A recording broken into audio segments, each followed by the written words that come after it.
urebye uko twari tubayeho mbere muri kiriya gihe twahuye n'inzara iteye ubwoba cyane, turakubitwa cyane kubera izuba, ariko ubu ngubu turashima Imana, ubu turi gusarura ibishyimbo nta kibazo dufite pe.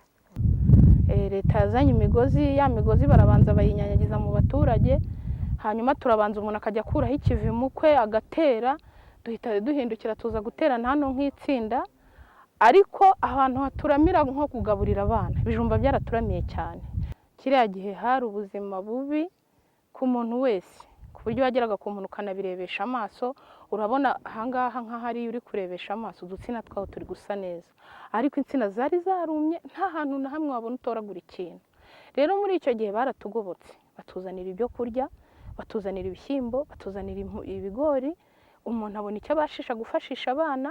Mu gihe tukiri gutekereza ko tubonye ibyo kurya, bazana iyo mbuto y'ibijumba, ngira ngo hari nabo bagiye babasha guha imbuto z'ibishyimbo, bamwe na bamwe abantu bafite ahantu akavura kagiye kwagombere bagiye bahana imbuto zo gutera z'ibishyimbo, hanyuma turatera.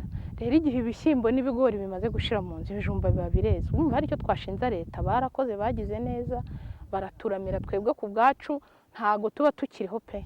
Twari twarahinze biruma, duhinga imigozi iruma, ariko leta iradufasha, baduha imigozi twarayihinze, ngira ngo mwayibonye mwahageze. Turakura ibijumba birahari, imigozi iracyarimo, dufite gahunda yo kuyihinga, n'ahandi hari ahantu ku mazi dufite tuzayihinga kugira ngo iri zuba muri iki cyanda itazuma, n'undi tuzakomeze tuyifatireho, dukomeze tuyihinge kugira ngo itazarimbuka.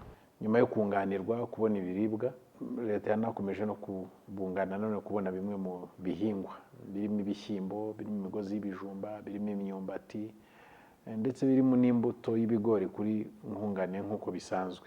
Kugeza uyu munsi twavuga ngo iyo urebye ibishyimbo urabona ko byeze, ndetse n'ibigori urabona ko biri mu kugana kwera, nabyo mu minsi mike birabyeze.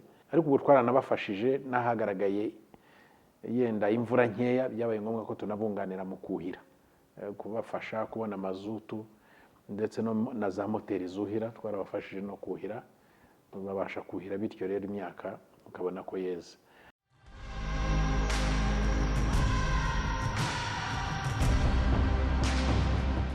Twashimira Imana, tugashimira Perezida wacu Kagame waduhaye imfashanyo rwose. Turashimira cyane leta, cyane cyane kuri muzehe Kagame wadukoreye ikintu cy'ingenzi, aratugaburira.